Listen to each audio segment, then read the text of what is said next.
한니발 원작 SCP 괴담 목적 4부 1년 번호 965 창문 속의 얼굴. 야,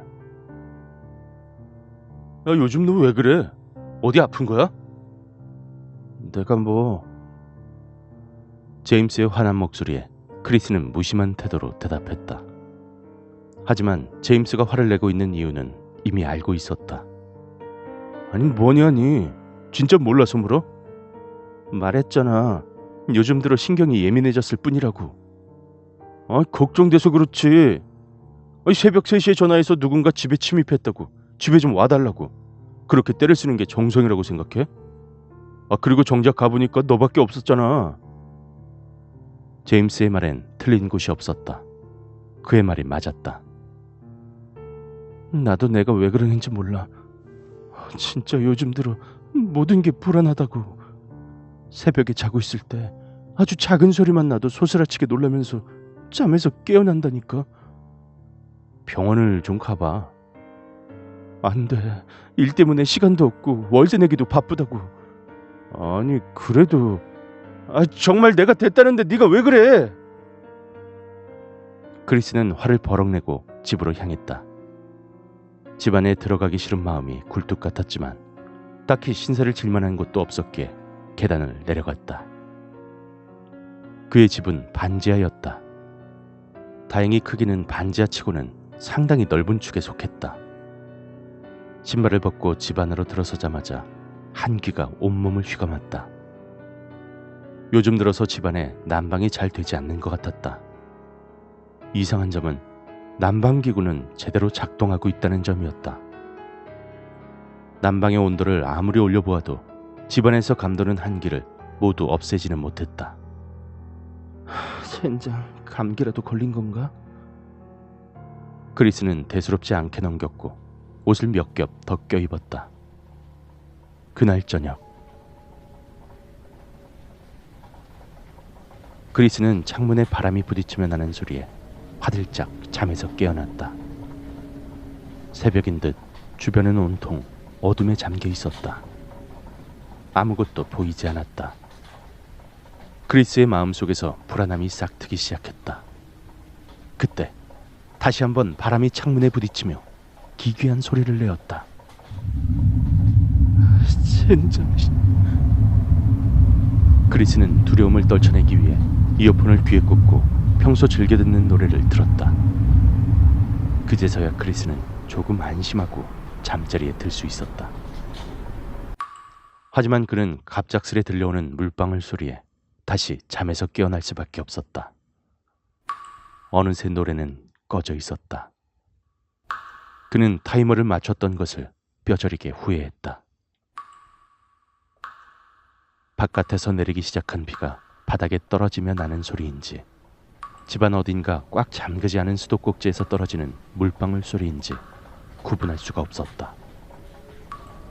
그리고 물방울 소리와 섞여 창문에 부딪히는 바람 소리는 더욱 기괴하게 들려왔다. 크리스는 결국 자리에서 일어나 전등 스위치를 올렸다. 전등에서 나온 환한 빛이 온 집안의 어둠을 거두어내자 그는 안도의 한숨을 내쉴 수 있었다. 그러나 집안을 둘러보던 크리스는 신경이 곤두설 수밖에 없었다. 베개 옆에 물컵이 놓여 있었다. 분명 그가 잠자리에 눕기 전만 해도 그 컵은 찾아볼 수 없었다. 그는 애써 침착하려고 노력했다.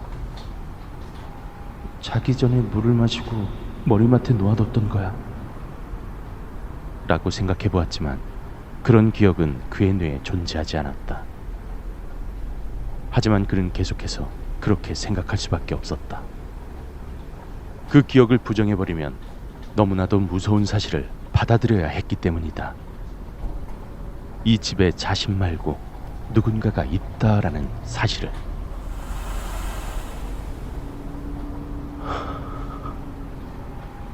크리스는 한숨을 깊게 내쉬고 컵을 싱크대에 대충 던져 넣은 뒤 잠자리에 누웠다.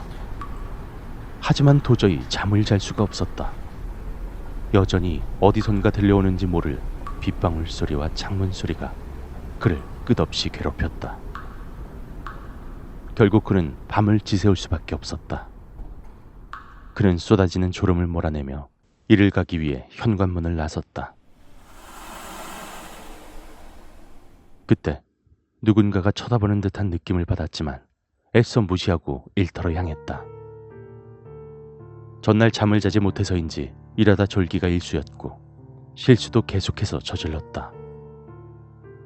일이 끝나고 크리스는 제임스에게 말을 걸었다. 제임스, 오늘 아내는 집에 있어? 아니, 아들하고 무슨 캠프 갔는데. 그건 왜? 잘됐다. 오늘 내 집에서 자고 가라. 뭐? 뜬금없이 무슨 소리야? 제발 진짜 한 번만 내 집에서 같이 자줘. 요즘 들어서 집에 나 말고 또 다른 누군가가 있는 것 같아서 도저히 잠을 잘 수가 없단 말이야. 오늘 계속 실수하고 꾸벅꾸벅 존 것도 어제 저녁에 한숨도 못 자서 그런 거라고. 나 참. 그래, 알았어. 네가 잠을 못 자고 앞으로도 계속 실수한다면 우리 팀 실적에도 차질이 생기니까. 정말? 다행이다. 그럼 바로 가자. 맥주랑 안주는 내가 살게. 조금만 마시고 바로 자자. 술을 마시자고? 내일도 일해야 되는데? 뭐 어때? 한때는 우리 둘이 맥주 15병은 거뜬히 마셨는데 겨우 뭐 한두 병 가지고 취하거나 하겠어? 에이, 그래. 그렇게 둘은 크리스의 집으로 향했다. 문을 열자 역시나 한기가 온몸을 휘감았다. 제임스 역시 마찬가지인 듯 몸을 부르르 떨며 말했다. 야, 난방이 고장난 거야? 난방 좀 고쳐. 아무리 돈을 아낀다지만 이러고 어떻게 사냐? 아니, 그게 사실 난방은 잘 작동하거든. 그런데 도저히 이 한기를 완전히 몰아낼 수가 없어. 제임스는 난방을 확인했다. 확실히 난방은 잘 돌아가고 있었다. 그러네. 됐고 술이나 마시자. 둘은 자리에 앉아 근처 편의점에서 사온 안주와 함께 맥주를 마시고 비교적 이른 시간에 잠자리에 누웠다. 그렇게 잠자리에 누운 지 10분쯤 지났을 때 제임스가 입을 열었다. 야, 우리 말고 이 집에 누구 있냐? 아니, 누군가가 지켜보는 것 같은 느낌이 드는데. 그의 말에 크리스는 온몸에 소름이 끼쳤다. 너도 그렇지. 뭔가 느낌이 안 좋아. 어제 저녁엔 내가 쓴 적도 없는 컵이 내 머리맡에 놓여 있었다니까. 그리고 이건 그동안 말 안 한 건데 얼마 전부터 악몽도 꾼다고. 뭔가 알 수 없는 존재에게 계속해서 쫓기는 뭐 그런 개 같은 악몽을 꾸고 있단 말이야. 뭔가 이상해.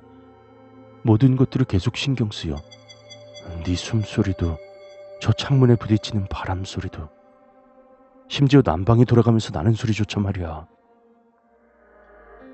제임스마저 그렇게 말하자 크리스는 도저히 자리에 가만히 누워있을 수가 없었다. 그는 자리에서 벌떡 일어났다. 그래, 너도 그러는 거 보면 분명 이 집에 뭔가 있는 거야. 왜 공포 이야기 같은 데 보면 나오는 거 있잖아. 저주받은 인형이라든지 벽 속에 있는 사람 시체라든지.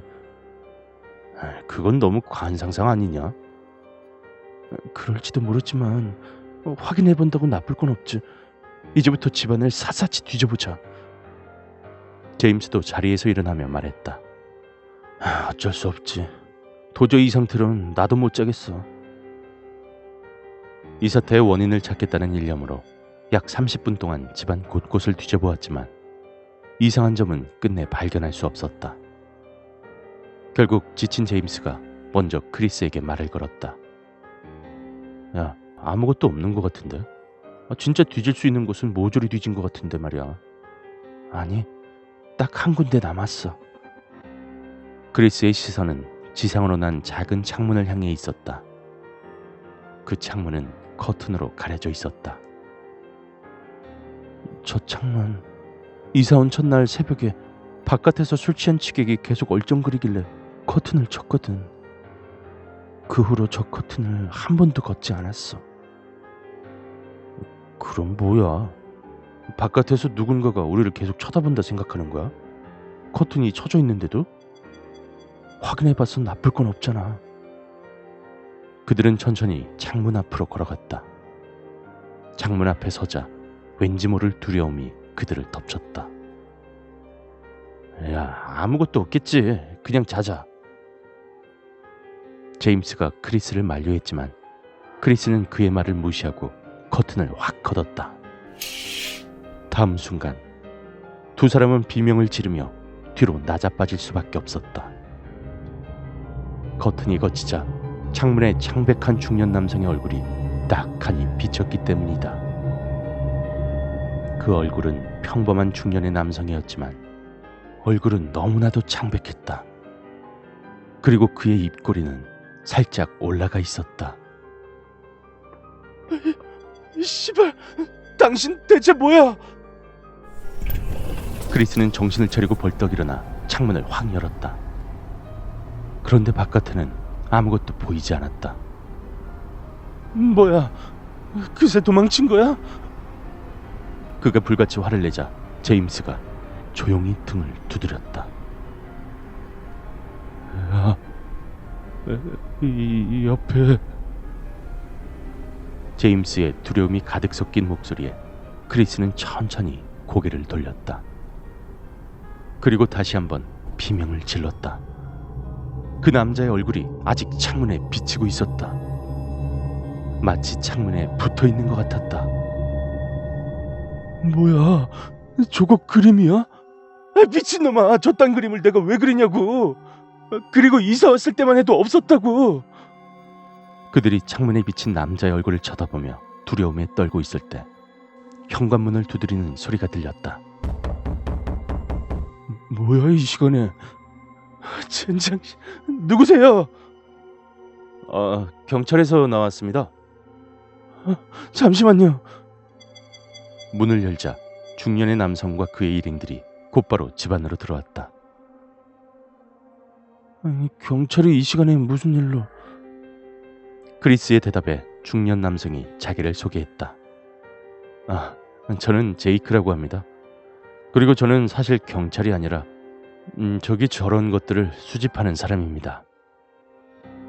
그의 손끝은 창문에 비친 남자를 향해 있었다. 뭐라고요? 크리스가 되물었지만 제이크는 자신의 말을 계속해서 이어갔다. 이 창문은 절대로 여기 있어서는 안 되는 존재입니다. 아니, 그래서 당신들은 대체... 크리스가 발끈했지만 제임스가 입을 막았다. 그냥 들어보자. 저 창문에 뭔가 사연이 있는 것 같은데. 제이크는 제임스에게 고개를 끄덕이고 이야기를 계속했다. 이 창문은 과거에 일어났던 대형 화재 속에서 유일하게 타지 않고 남아있었던 창문입니다. 그 화재는 극심한 신경과민과 편집증을 앓고 있던 남성이 누군가가 자신을 지켜보고 있다는 불안감을 참지 못해서 일어난 사건이었죠. 실제로는 존재하지도 않던 그를 죽여버리겠다고 자신의 집에 불을 내버린 것이죠. 크리스는 그가 들려준 이야기들 중 일정 부분이 지금의 자신과 비슷하다는 사실에 놀라지 않을 수 없었다. 이 창문은 그 엄청난 화재 속에서 살아남은 유일한 존재입니다. 왜인진 모르겠지만 창문은 화재 이후에 지금처럼 사람의 형상이 나타났다 사라졌다를 반복한다고 합니다. 그리고 얼굴이 나타났을 때 그 집에 사는 사람들은 점차 신경과민, 편집증 이런 것들을 겪게 됩니다. 지금 그 말을 믿으라는 겁니까? 믿든 안 믿든 자유입니다. 하지만 이 창문은 저희가 가져가야겠습니다. 물론 창문은 즉시 새 걸로 교체해드리죠. 머리 아파. 뭐든 됐으니까 당장 그 소름 끼치는 창문 좀 가져가요. 만약 당신 말이 사실이라면 이제부터라도 맘 편히 잘 수 있겠지. 좋습니다. 다만 지금 상태를 보아하니 지금 저 창문의 장난에 놀아나신 것 같은데 치료를 조금 받아보시길 바랍니다. 자, 이봐, 창문 떼어내고 당장 새 걸로 교체해.